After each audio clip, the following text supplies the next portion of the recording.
Located in the small town of Villisca, Iowa, the Moore family farmhouse has stood for over 160 years. It was built in 1854 and was once a place of peace and quiet where a farmer and his family could live out their lives away from the prying eyes of the outside world. But it would be here, away from the outside world, that one of America's most brutal crimes would take place.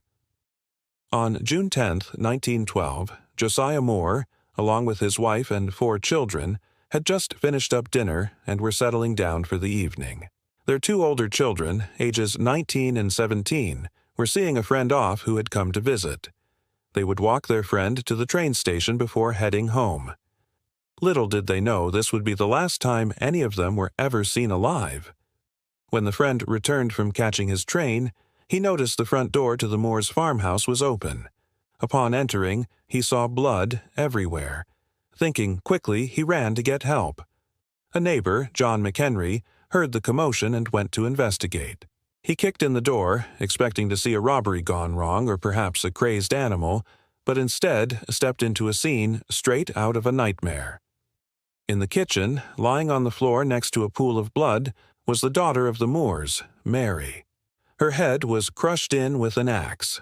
The neighbor quickly called the sheriff and told him to come over right away. What he found at the house was one of the most brutal scenes he had ever encountered in his years as a lawman. He found Josiah and his son lying in the living room, both with their heads smashed in. In the west bedroom, the sheriff discovered the bodies of Herman and Catherine Moore. Both were lying on the bed, their faces bashed in. The sheriff then went to the east bedroom, where he found the bodies of the remaining 3 Moore children, each lying in their beds, their heads crushed like watermelons. Whoever had done this had not only attacked the family in their sleep, but had come back later to finish them off. Every single person in the house had been murdered in cold blood. To make matters even more terrifying, there was no sign of forced entry. Whoever had done this gained access to the home by simply opening the front door. But who would want to murder an entire family? And if they had, why wouldn't they have taken the time to lock the front door? This is what makes the case so strange. Over the years, many theories and suspects have come forward, but the truth is, no one knows who actually committed this crime. Some believe it was a traveling salesman who had come to the house earlier that day and killed the family after becoming angry that he wasn't paid for his merchandise. Others believe it was a disgruntled farmhand who was let go by Josiah earlier that week. Then there are those who think it was a random act of violence committed by 2 drifters who came across the farmhouse and decided to rob it. What we do know is that the killer or killers used an axe to smash in the heads of every single person in the home. Each victim had been hit multiple times. It's believed that all 10 people in the home were bludgeoned to death, with some sources saying that the killer or killers also used a hammer. Now, what's even more disturbing is the fact that none of the women in the house had any defensive wounds. Not only does this suggest that the attack was completely unprovoked, but that whoever did this was known by the family. If this is true, why would the killer or killers have spared the lives of the 2 oldest Moore children? There's a chance they weren't home at the time of the murder. But remember, when the friend returned from walking them to the train station, the front door was wide open. This means he could have easily let them in. Perhaps he even planned the attack with the killer. Then there's another theory that suggests the killer or killers may have actually been someone close to the Moore family, possibly a relative. According to local legend, shortly before the murders, a man had come to the house asking for money. He claimed he was the estranged husband of one of Josiah's daughters. As he knew the family would be home for dinner, he thought it would be a great opportunity to get his hands on some cash.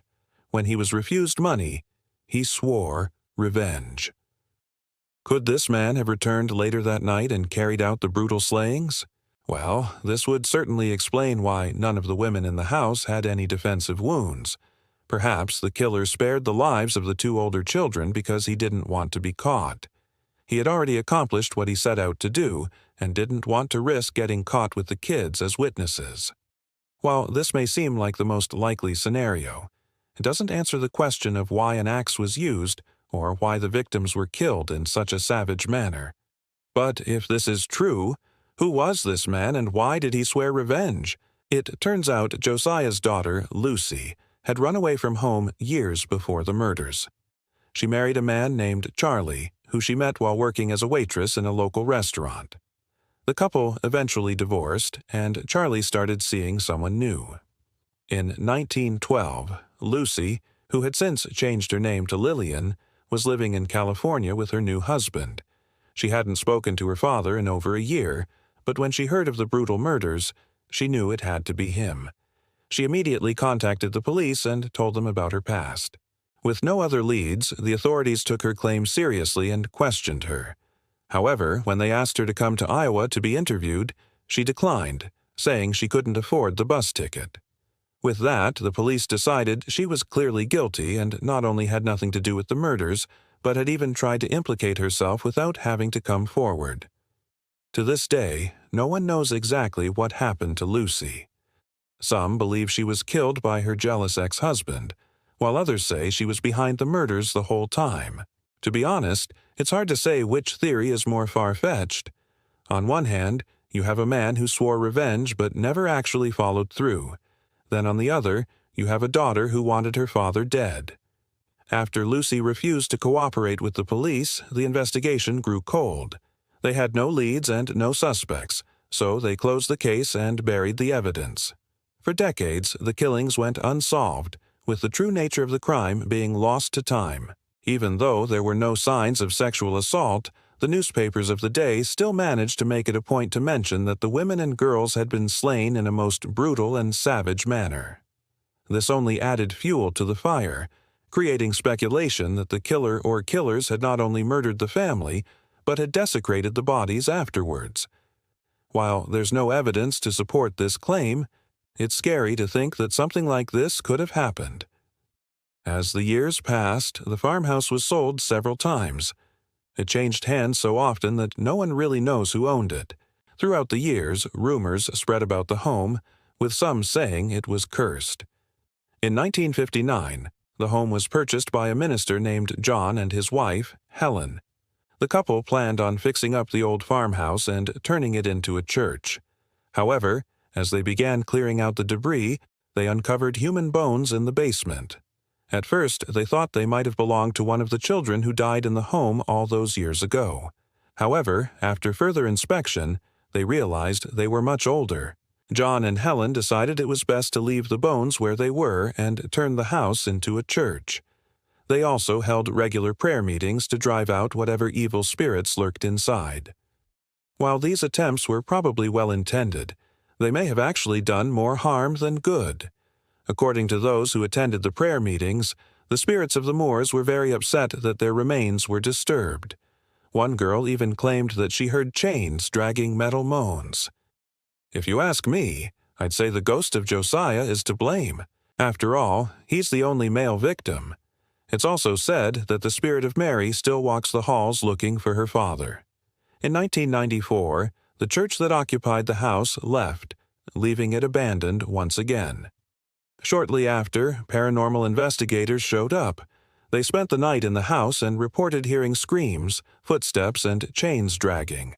They also said that temperatures dropped dramatically in certain areas, suggesting that the spirits of the Moors were indeed present. Other investigators have since corroborated their findings, claiming that the farmhouse is highly active. One investigator even captured what he believed to be the ghost of a young girl on camera. Another investigator said the home feels heavy, like a dark cloud hangs over it. If you decide to visit, be sure to knock on the front door. That's how the killer or killers got in all those years ago. Who knows if you'll get a response, but if you do, make sure to say hello for me. I'm the host, and if you like this video, be sure to subscribe and check out my others for all the latest in paranormal news. Thanks for watching, and I'll see you next time.